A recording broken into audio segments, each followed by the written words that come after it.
I had entered in an idle mood the shop of one of those Parisian curiosity vendors for the purpose of buying a unique paperweight. Examining what he showed me, I caught sight of a charming foot which I at first took for a fragment of some antique statue of Venus, and I said, "I'll take that foot." The merchant looked at me ironically and held out the object desired that I might examine it more fully. I was surprised at its lightness. It wasn't a foot of metal, but in truth, a foot of flesh, an embalmed foot, a mummy's foot. On examining it still more closely, the very grain of the skin and the almost imperceptible lines impressed upon it by the texture of the bandages became perceptible. It was the foot of the ancient Egyptian princess Hermonthis, the merchant assured me. I went home delighted with my acquisition. With the idea of putting it to profitable use as soon as possible, I placed the foot of the divine Princess Hermonthis upon a heap of papers on my table and then went out to dinner. It was a beautiful spring night, and the lights of Paris glowed along the boulevards.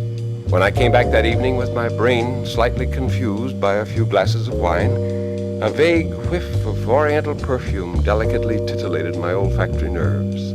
The heat of the room had warmed the natron, bitumen, and myrrh in which the Parishistes, who cut open the bodies of the dead, had bathed the corpse of the princess. It was a perfume at once sweet and penetrating, a perfume that 4,000 years had not been able to dissipate. The dream of Egypt was eternity. Her odors have a solidity of granite and endure as long.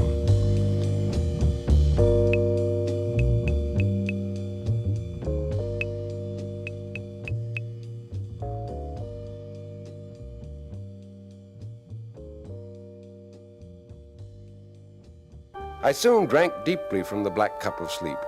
For a few hours all remained opaque to me. Oblivion and nothingness inundated me with their somber waves. Yet light gradually dawned upon the darkness of my mind. Dreams commenced to touch me softly in their silent flight. The eyes of my soul were opened, and I beheld my chamber as it actually was. I might have believed myself awake, but for a vague consciousness which assured me that I slept and that something fantastic was about to take place. I beheld the strangest figure imaginable before me.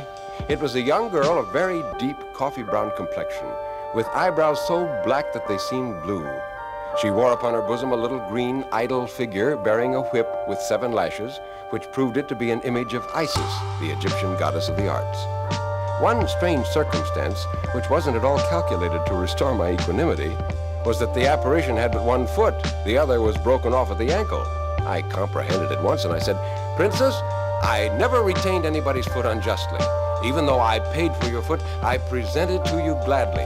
I should feel unutterably wretched to think that I were the cause of so amiable a person as the Princess Hermonthis being lame." She turned a look of deepest gratitude upon me, and her eyes shone with a bluish gleam of light.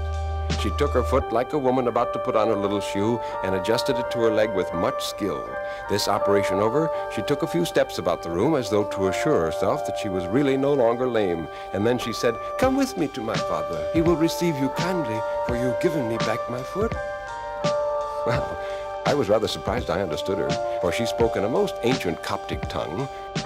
Hermonthis took from her neck the little green idol and laid it on the scattered sheets of paper which covered the table and said, "It is only fair that I should replace your paperweight." As to her invitation for me to go with her to her father, I thought it natural enough. I arrayed myself in a dressing gown, hurriedly put on a pair of Turkish slippers, and informed the Princess Hermonthis that I was ready to follow her.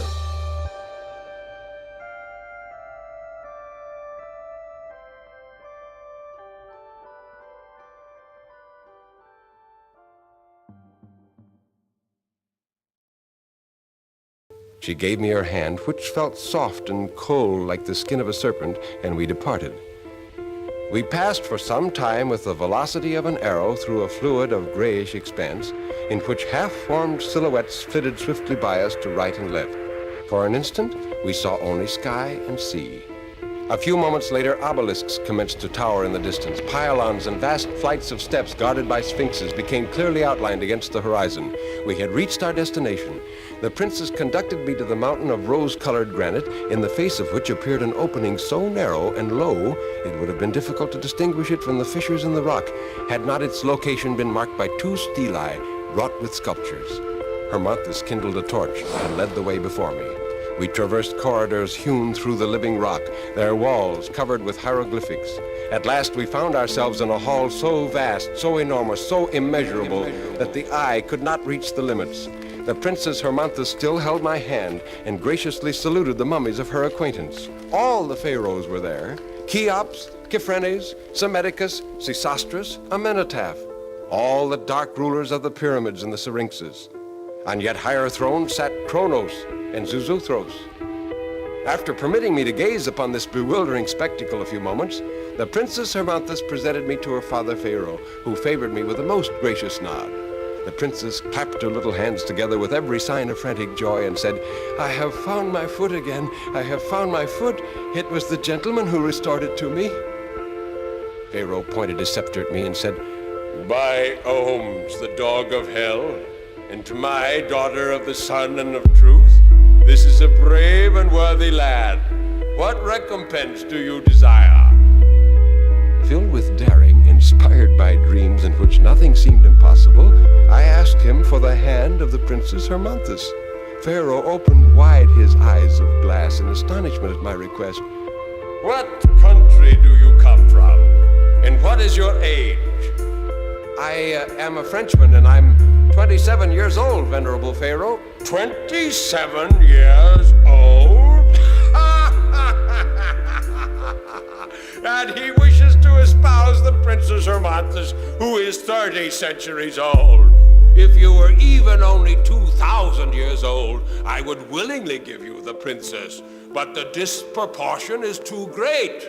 Besides, we must give our daughters husbands who will last well. You do not know how to preserve yourselves any longer. Even those who died only 15 centuries ago are already no more than a handful of dust. Behold, my flesh is as solid as basalt. My bones are bars of steel.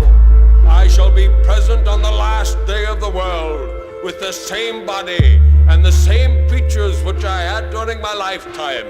My daughter will last longer than a statue of bronze. See how vigorous I yet remain, and how mighty is my grasp."